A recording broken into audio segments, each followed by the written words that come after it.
So far, we learned how to shift the index of a series. Now we're going to investigate how to find solutions for a second-order linear differential equation using power series. We need some basic information. First of all, we're going to discuss the use of power series to construct the fundamental sets of solutions of second-order linear differential equations if the coefficients are functions. First of all, remember that the power series an x minus x sub 0 to power n is said to converge at a point if you take the limit of the summation of an x minus x sub 0 to power n. This limit exists for that x value. Well, the series converges for x equal to x sub 0. It may converge for all x, or it may converge for some values of x or not for others. This is what we discussed in calculus. The series, we say that converges absolutely at a point if you take the absolute value of the general term and check to see if it is a convergent series. Remember that if you have an absolutely convergent series, it is going to be convergent all the time, but not the other way around. Also, one of the most useful tests for the absolute convergence is the ratio test.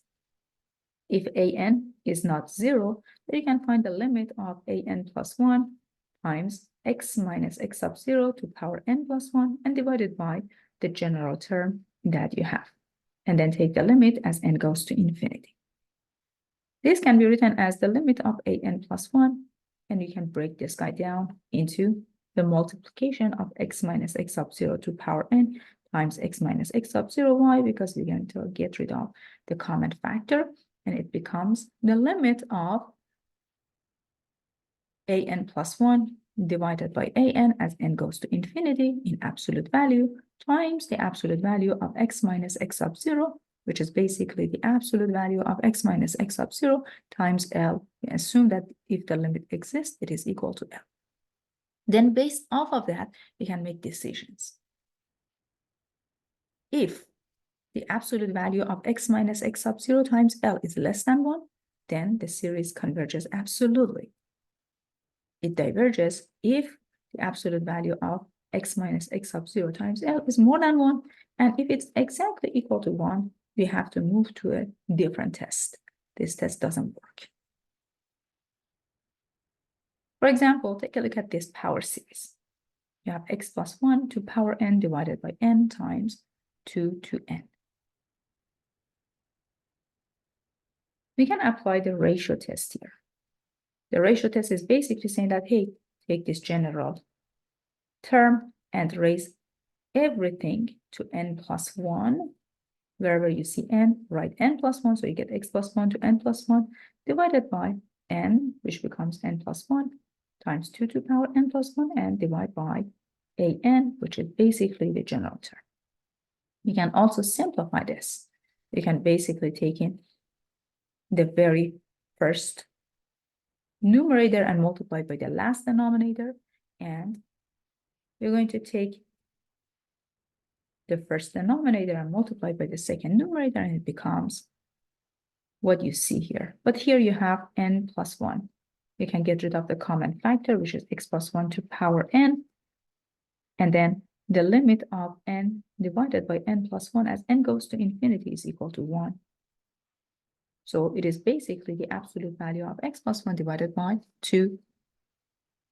Well, the series converges absolutely if the absolute value of x plus 1 divided by 2 is less than 1, or equivalently, you can write it this way.